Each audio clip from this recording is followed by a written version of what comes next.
السلام علیکم دوستو، میں امید کرتا ہوں کہ آپ سب خیریت سے ہیں اور خوش و خرم ہیں۔ خوش رہیں، آباد رہیں، اپنا خیال رکھیں اور اپنے فیملی ممبران کا بھی خیال رکھیں۔ دوستو، جیسا کہ آپ لوگوں کو پتہ ہی ہے کہ ہمارے لیکچرز ٹور پر چل رہے ہیں، آج اسی سلسلے کی کڑی میں لیکچر نمبر 6 میں آپ دوستوں سے شیئر کر رہا ہوں۔ اس سے پہلے 5 لیکچر یوٹیوب ٹائم لائن پر ہمارے موجود ہیں۔ آپ میں سے وہ دوست جنہوں نے ان کا جائزہ نہیں لیا ہے وہ وہاں جا کر جائزہ لے سکتے ہیں، یا ان کے لنکس آج والے لیکچر کے کومنٹ میں لگا رہا ہوں، ان لنکس پر جا کر آپ جائزہ لے سکتے ہیں۔ لہٰذا آج سورہ طٰہٰ کی آیت نمبر 81 پر میں بات کرنا چاہوں گا۔ اس آیت میں رازق لفظ موجود ہے اور کلو بھی موجود ہے، جس کا ترجمہ یہ کھانا کر دیتے ہیں، اور رازق کا مطلب کر دیتے ہیں رزق ہی لکھ دیتے ہیں، یا پھر روٹیاں جو سالن کے ساتھ کھائی جاتی ہیں اس سے مراد لے لیتے ہیں یہ لوگ۔ اور اس کے ساتھ ساتھ حلّہ لفظ موجود ہے، جس کا ترجمہ یہ لوگ حلال کر دیتے ہیں، جبکہ حلال لفظ ایک الگ لفظ ہے اور اسی فیملی کا ہے، جبکہ حلّہ ایک الگ چیز ہے۔ یہ کیا، یہ بھی میں آپ سے شیئر کروں گا۔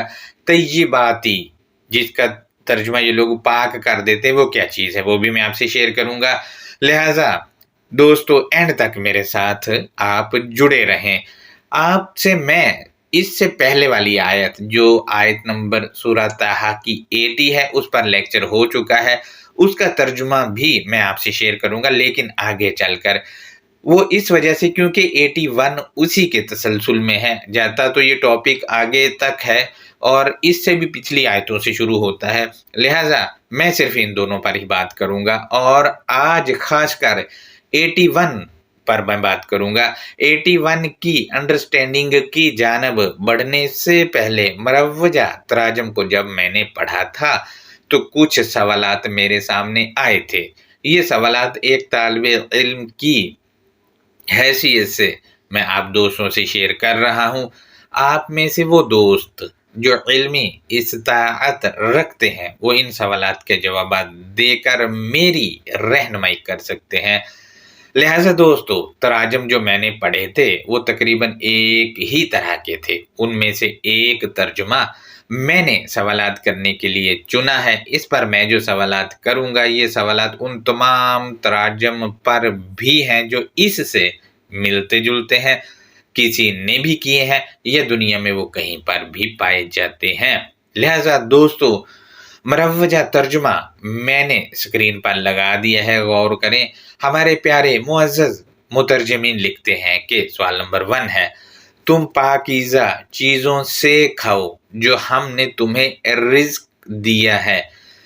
پوائنٹ نمبر 1 ہے، اس پر سوال یہ ہے کہ چیزیں کس لفظ کا ترجمہ کیا گیا ہے، کیونکہ آیت کے متن میں لفظ اشیاء موجود نہیں ہے، شیئن بھی موجود نہیں ہے، شیئن بھی موجود نہیں ہے، شیئن بھی موجود نہیں ہے، جبکہ آیت کے متن میں صرف طیباتی لفظ موجود ہے۔ اگر شیئن یا شیئن یا شیئن یا شیئن ہوتا تو ترجمے میں چیزیں لگنے کا وہ ہوتا، چیز یا چیزیں لگا سکتے، لیکن وہ ہے ہی نہیں، انہوں نے ترجمے میں چیزیں ڈال دیا، اس وجہ سے کہ ایک نظریہ بنا ہوا ہے۔ لہٰذا طیباتی کیا چیز ہے، اس کے معنی میں آگے چل کر آپ سے شیئر کرتا ہوں۔ سوال نمبر 1 کا پوائنٹ نمبر 2 ہے، اس پر سوال یہ بھی ہے کہ رزق کیا چیز ہے، اس کے معنی کیوں نہ کیے گئے، جبکہ ہمارے ہاں اس کو دال روٹی کہا جاتا ہے، اور کھاؤ کس لفظ کا ترجمہ کیا گیا ہے الکتاب کے مطابق۔ ہم مزید آگے بڑھتے ہیں تو مترجمین لکھتے ہیں کہ سوال نمبر 2 ہے، اور تم اس میں حد سے نہ بڑھو۔ اس پر سوال یہ ہے کہ یہ کون سا رزق ہے جس میں آدمی کے لیے حد باندھ دی گئی ہے اور آدمی اس حد کو توڑ کر باہر نکلتا ہے، لیکن یہاں ترجمہ میں حد کے اندر اور حد کو نہ توڑنے کا کہا جا رہا ہے، جبکہ حدیں جو باندھی گئی ہیں وہ آیات پر باندھی گئی ہیں، کیونکہ آیات پڑھتے ہیں تو جو چیز سمجھ آتی ہے وہ باؤنڈری باندھ دی جاتی ہے ہمارے ارد گرد۔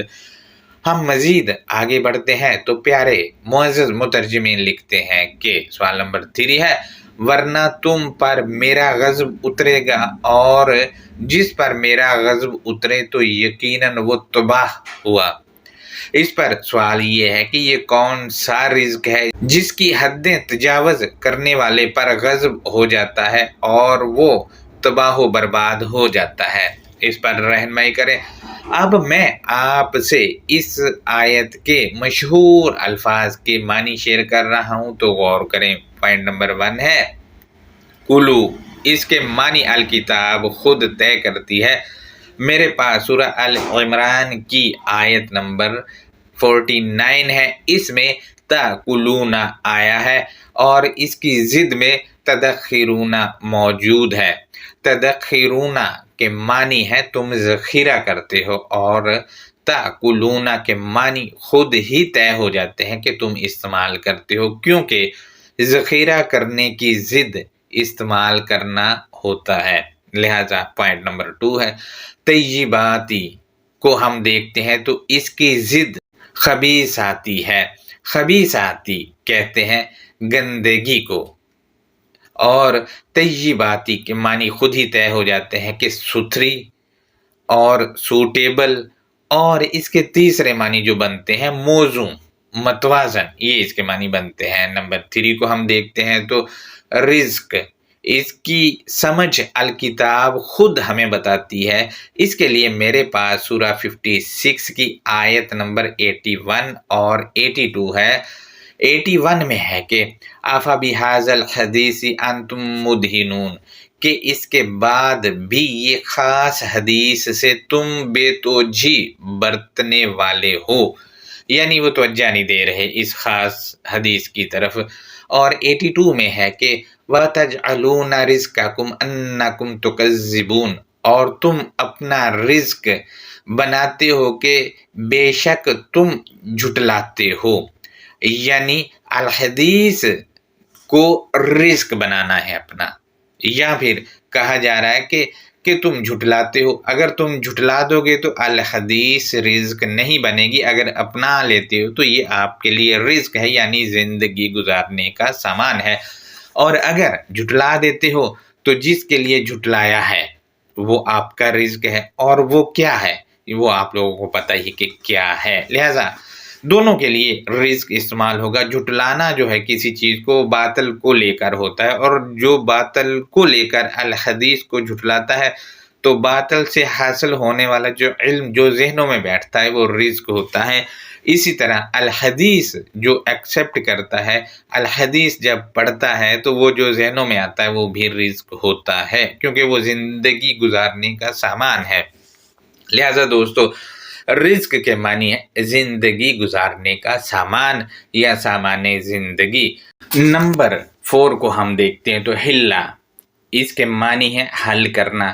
مزید یہ کہ حللہ ماضی اور یحللو مضارع ہے، اس کے معنی ہے تجزیہ کرنا، حل دینا، حل کرنا، اس سے متعلق اس کے معنی ہے۔ لہٰذا دوستو یہ اس آیت کے مشہور الفاظ کے معنی تھے۔ اب آیت کی انڈرسٹینڈنگ کی جانب بڑھتے ہیں تو بسم اللہ الرحمن الرحیم، اللہ نرمی کرنے والے مہربانی کرنے والے کی شناخت یا پہچان کے ساتھ۔ سورہ طٰہٰ آیت 81۔ لیکن اس آیت کی انڈرسٹینڈنگ کی جانب بڑھنے سے پہلے اس سے پچھلے والی آیت جو کہ 80 ہے اس کا ترجمہ میں آپ دوستوں سے شیئر کر رہا ہوں، غور کریں۔ اس میں لکھا ہے یا بنی اسرائیل قد انجیناکم من عدوکم۔ اٹینشن، اللہ کے ساتھ جانے والے بنیادی دستور سازوں، یا اٹینشن اللہ کے ساتھ جڑے ہوئے بنیادی لوگوں، یا بنیادی تربیت کرنے والے اللہ کی اساس سے جڑنے والے لوگوں، تحقیق ہم نے تمہیں تمہارے دشمن سے نجات دی۔ دوستو یہ دشمن جو ہے یہ پچھلی آیت میں فرعون ہے، فرعونیت سے نجات دے دی، اور فرعونیت ہی انسان کا سب سے بڑی دشمن ہوتی ہے۔ لہٰذا اس آیت کے اگلے حصے میں ہے وَوَعَدْنَاكُمْ جَانِبِ الطُّورِ الْأَيْمَنَ، اور ہم نے تم سے خاص عہد و پیمان یا سیدھی جانب کے نقطہ کی جانب کا عہد کیا۔ اب دیکھیں سیدھی جانب کا نقطہ الکتاب کے اندر ہی اس کا عہد ہے۔ مزید کیا ہے وہ آیت کے اگلے حصے میں ہے وَنَزَّلْنَا عَلَيْكُمُ الْمَنَّ وَالسَّلْوَىٰ، اور ہم نے تم پر خاص احسان اور خاص باعث تسلی کو فراہم کیا۔ دوستو اس آیت سے پتہ چلا کہ اللہ کے ساتھ جانے والے بنیادی دستور ساز یا اللہ کے ساتھ جڑے ہوئے بنیادی لوگ یا بنیادی تربیت کرنے والے اللہ کی اساس سے جڑنے والے لوگ، ان پر عہد و پیمان نقطہ یعنی الکتاب کے اندر جو پوائنٹ آف ویو دیا گیا ہے اس کا ہے، اور یہی ان پر خاص احسان اور باعث تسلی یہی نقطہ ہے جو الکتاب میں دیا گیا ہے، جو فراہم کیا گیا ہے۔ اب یہ جو فراہم کیا گیا ہے یا نازل کیا گیا ہے اس کا کرنا کیا ہے، وہ آیت اگلے والی جو ہے اس میں بتایا گیا ہے، 81 ہے سورہ طٰہٰ کی، یہ کہہ کر کے کھلو من طیبات ما رزقناکم ولا تغلوا فیہ، اور سوٹیبل یا موزوں میں سے جو ہم نے تمہیں زندگی گزارنے کا سامان دیا اس کو استعمال کرو، اور اس زندگی گزارنے کے سامان میں سرکشی نہ برتو۔ دوستو سوٹیبل رزق المنّ والسلویٰ یعنی خاص احسان اور باعث تسلی ہے۔ دوستو المنّ والسلویٰ دونوں معرفہ ہیں اور یہ پچھلی آیت میں موجود ہیں 18 میں۔ 80 پر ہم درس کر چکے ہیں ایک، وہ بھی میں لگا دوں گا تو اس کا جائزہ لے سکتے ہیں، اسی کے تسلسل میں یہ ہے، تو اس میں ہے سوٹیبل رزق المنّ والسلویٰ یعنی خاص احسان اور باعث تسلی ہے جو نازل کیا ہے، یہی سوٹیبل ہے یعنی طیب ہے، اور یہی ہماری زندگی گزارنے کا سامان ہے۔ روزمرہ لائف کے معاملات میں اسی کو ہی استعمال کرنا ہے اور اس کے مطابق ہی لائف گزارنی ہے۔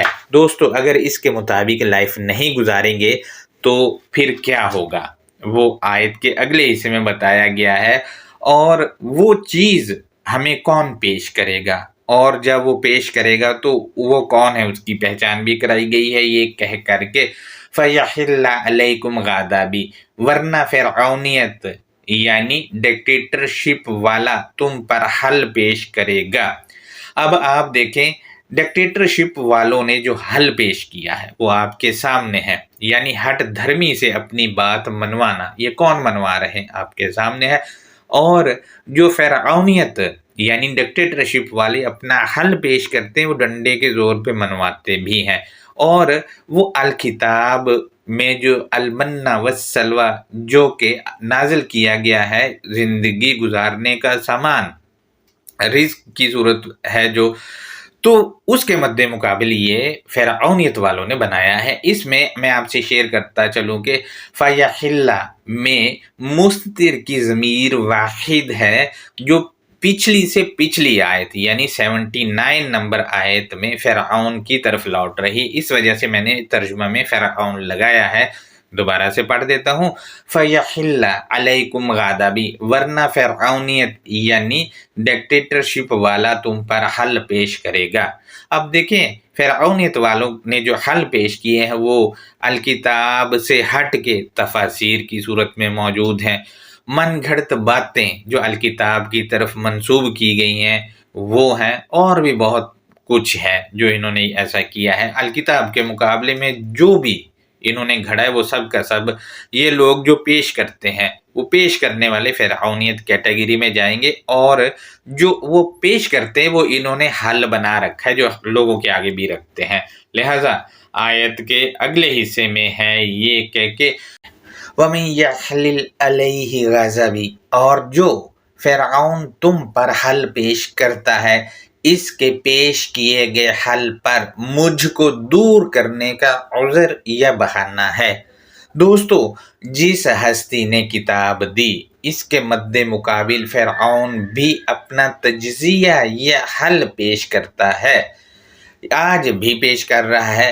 مثلاً آپ کی نظر سے بہت ساری تفاسیر اور ان کے علاوہ اور بھی بہت کچھ جو دین کے نام پر گھڑا گیا ہے وہ پیش کر رہے ہوتے ہیں، اور وہ زبردستی منواتے بھی ہیں اور وہ لاگو کر بھی دیا گیا ہے۔ وہ کیا ہے؟ وہ فرعونیت ہے، یعنی ڈکٹیٹرشپ ہے۔ بنایا اور لاگو کرنا شروع کر دیا، اسپیکروں میں ممبروں پر بیٹھ کے ادھر ادھر۔ یہ ڈکٹیٹر کے کام ہوتے ہیں جو اپنی چیزیں مسلط کرتے جانا بنا سوچے سمجھے اور بنا بتائے ہی۔ لہٰذا یہ جو فرعون نے تم پر حل پیش کیا ہے یہ اللہ کا دیا ہوا نہیں ہے، یہ اللہ کے علاوہ ہے اور الکتاب کے باہر ہے۔ لہٰذا یہ جو پیش کرتا ہے فرعون، تو آپ دیکھ لیں جو پیش کرنے والے ہیں اتنے اکڑو ہوتے ہیں، اپنے مد مقابل کسی کو سمجھتے ہی نہیں ہے۔ کیسی ہوتی ہے ان کی، یعنی بہت ہی بڑا اپنے کو سمجھ رہے ہو، فرعونیت ہے، یہی تو ہے۔ اور یہ جو پیش کرتے ہیں یہ اللہ سے دور کرنے کا عذر ہے۔ وہ اللہ کہہ رہا ہے مجھ کو دور کرنے کا عذر ہے یہ۔ لہٰذا یہ اسی وجہ سے تو آپ حال دیکھ لیں، آج اللہ سے دور ہیں اور حال یہ ہے کہ پستیوں میں ہیں۔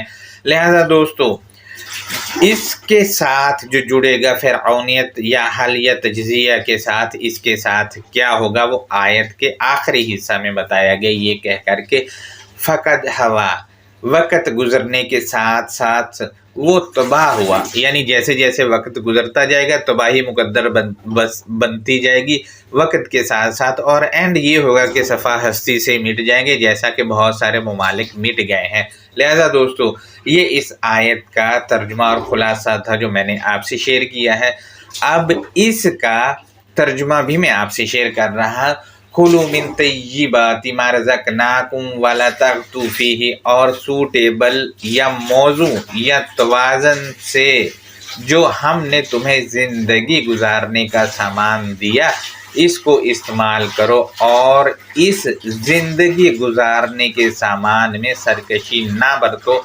آیت کے اگلے حصے میں ہے فَیَحِلَّ عَلَیکُمْ غَضَبِی، ورنہ فرعون یعنی ڈکٹیٹرشپ والا تم پر حل پیش کرے گا۔ مزید آیت کے اگلے حصے میں ہے وَمَن یَحْلِلْ عَلَیہ غَضَبِی، اور جو فرعون تم پر حل پیش کرتا ہے اس کے پیش کیے گئے حل پر مجھ کو دور کرنے کا بہانہ ہے۔ آیت کے آخری حصے میں فقد ہوا، وقت گزرنے کے ساتھ ساتھ وہ تباہ ہوا۔ دوستو حدود سے پھلانگو گے، حدود جو بنا دی گئی اس سے کراس کرو گے تو پھر فرعونیت والا جو وہ حل پیش کرے گا، اور جو وہ حل پیش کرے گا وہ اللہ کو دور کرنے کا عذر ہے، اور جب وہ اپنا لیا جائے گا تو بتدریج تباہی مقدر بنتی جائے گی، اور اینڈ تباہی۔ آپ آج دیکھ لیں کتنے ممالک جو ہیں صفحہ ہستی سے مٹ گئے جو خود کو مسلمان کہتے تھے، کیا وجہ ہے؟ اللہ سے دور ہے، اور فرعونیت کا حل جو پیش کیا گیا ہے وہ اپلائی کیا وہ ان لوگوں نے اپنے اوپر۔ لہٰذا یہ ہمارا آج کا لیکچر تھا۔ اس پر کوئی سوال ہے تو وہ آپ ہم سے ضرور کریں کومنٹ میں آ کر، اور ہماری پوسٹ اگر اچھی لگتی ہے تو زیادہ سے زیادہ شیئر کریں اور اس کو لائک لازمی کریں تاکہ چینل گروتھ پکڑے۔ اللہ حافظ، اپنا بہت زیادہ خیال رکھیں۔